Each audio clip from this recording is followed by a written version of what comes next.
So I have mixed thoughts about our January book club book. Judging by the thumbnail, you might have already guessed that because I don't know which picture I'm going to use yet. But the book would be Threads That Bind by Kika Hatzopoulouw. And it started off strong. And then I'll try to explain without getting into spoilers though. I'm Morgan. If this is your first time here, I hope you enjoy it. And might still try the book because it has an interesting premise and system. And let's go ahead and start talking about that. Let's talk about the setting first, because the world building and the magic are kind of going to be intertwined in how we talk about it. Our book takes place in the city-state of Alante, and this is called the Sunken City because every evening the tides will come up and they will flood the lower districts of the city, which is where most of the book actually takes place, is in the stilts, because buildings, most of the buildings have to be above water, or they have what they call flood shutters to keep the water out.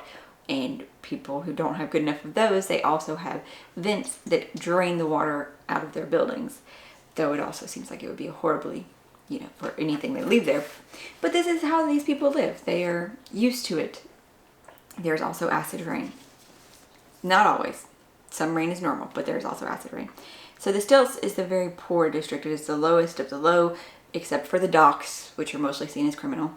And then you have the stilts where everybody is poor and disadvantaged, and then you will have the high area. And most of the book will take place in the stilts, but it will traverse from everywhere. And we shall talk about that later though.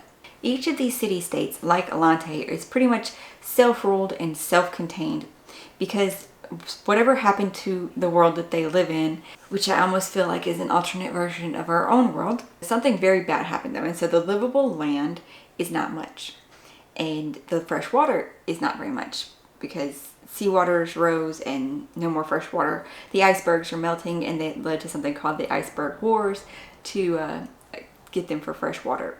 It's very interesting in that fact. Their level of technology still is only about around the 1930s era, because they have cars and they have trolleys and radios, but not much more than that, not very much more advanced either. So very interesting concepts. That's why I kind of feel like it's almost an alternate version of our world. Or it could be something future alternate, but not actually futuristic, because we got stuck in that time period, or rebuilt only to that time period. Moving on though, what the really, really unique, interesting, cool thing this book did is its magic system, and why I say that it's built in with its world building. Because this world, and Alante specifically, is the place where most of the otherborn are accepted. The other city-states kind of shun them and don't. It's harder for people to live in those, but there's a lot more in Alante for some reason, where they migrate there. And what are the otherborn? Well, the magic system in this world is only held by these otherborn, and they are otherborn classified because they are descendants of gods. The gods have been gone for a very, very long time, but their abilities will still show up in bloodlines wherever. And it's very interesting because each god, of course, will have a specific power, and each different, either, I won't say each city-state, but kind of like each different region of around this world does seem to have a different set of gods, kind of. And they all know about each other, and they're all classified though, even though they don't directly overlap, like this type has the same as this type, but they will still call them by, like, Horus-born for people working with death, and yet Moria-born for the Greek goddesses of fate. Very interesting in that regard, and there are different classifications. At first you only really hear Moria-born, but then you do hear the word otherborn, and you're like at least I was confused. And then the very next chapter though, it explained that there are different otherborns based off different descendants, and each will have a different power, like the Furies, of course. Our main character though, she is a descendant of Moria, so she's a Moria-born. They are always born in threes, so it is her sister Thanis. I don't remember her middle sister's name, even though it came up more. It starts with an A. And Io. Io's our main character though, so let's just talk about her. Io is the cutter. Because of the three fates, there's always each a slightly different ability, even though they can all see the threads of fate. One can manipulate them, and one can create them, and one can cut them. and Io is the cutter. So she's very feared because your fate threads connect you to the things or people you love. Also, you know, your lifeline. That's kind of an important thing. Well, not fate threads, but your threads that are connected to you, not fate. There can be a fate thread, and that is different. Our main character, though, is a private investigator, so she uses her abilities to follow people's threads and to try to help people find truth. She feels though she kind of just leaves the string of heartbreak by telling people truths. You can guess some of the sorts of cases she has to deal with, you know. But she also does try to help people in other ways, like maybe with addictions and stuff. Not gonna call it a spoiler, she mentions it very early on. She was on a case when someone got murdered, and she saw the murder, and the way that it happened was very, very unusual.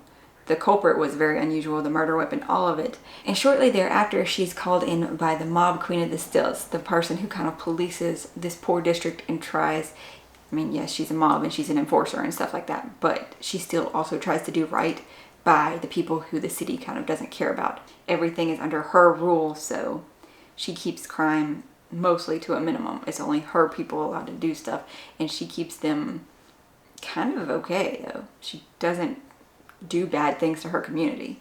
Bianca brings Io in to investigate these murders, and she asks her, she's like, you're the only one that can. This is not the first one. There's actually been several cases, and I want you to work with Ede Runa, who is her second command. Ede is the boy, though, that Io has been avoiding for years, because he is the boy that she shares a rare fate thread meaning that they are meant to be together. But at the time when she first met him, he had a girlfriend, so she has been actively avoiding him because she does not want to influence his decision and be like, would it be real or would it just be the fate thread?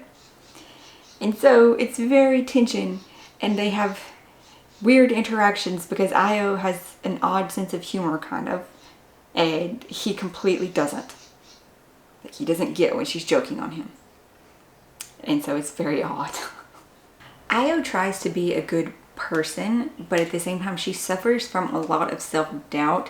And while she does have some bits of confidence in her abilities of what she's doing in her investigations, and I feel like she does have a good knack for that, it's just the doubts do creep in, and there's something that is weighing her down, some sort of guilt from years ago, that it plays a big part, I feel like, in some of her interactions, because she tries to be so very careful in everything she does to, you know, avoid danger, avoid a lot of things. She tries to avoid a lot of things. So she is very careful, kind of in a methodical way, about what she does, and yet slowly, though, things are not so careful. But I can't get into that because I said I wasn't going to do spoilers.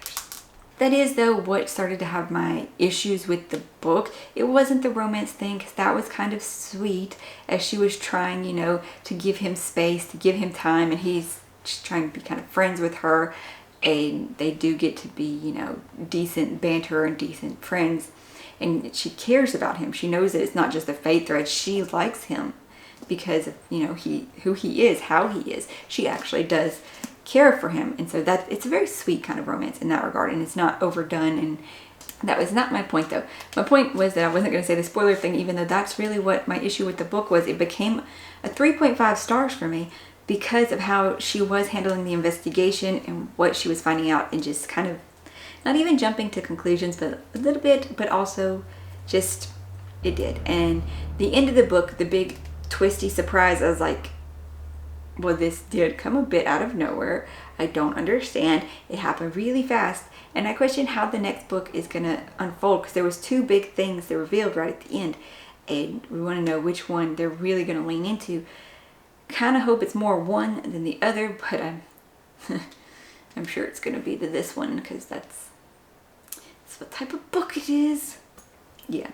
So I ended on a 3.5 stars. I like it. It's just some of the decisions and the way Io handled herself in the investigation as things really started coming to the conclusions was just not the smartest. It's not professional either, if you're supposed to be a professional PI. Hearts That Cut comes out in June. I'll definitely be reading it to see how our trilogy continues. That's going to be it for the spoiler-free Threads That Bind review. This one will be a little bit shorter than the normal ones, yes. But I want you to be able to make your own opinions about this, because it could just be me. it could just be me with that thoughts about that one thing. Either way, I hope that maybe you'll check this out for yourself. You'll go check out some of my other videos. If you like my content, you'll subscribe. Thank you all so much for being here. I hope you're finding something awesome true today, and I'll see y'all in the next one.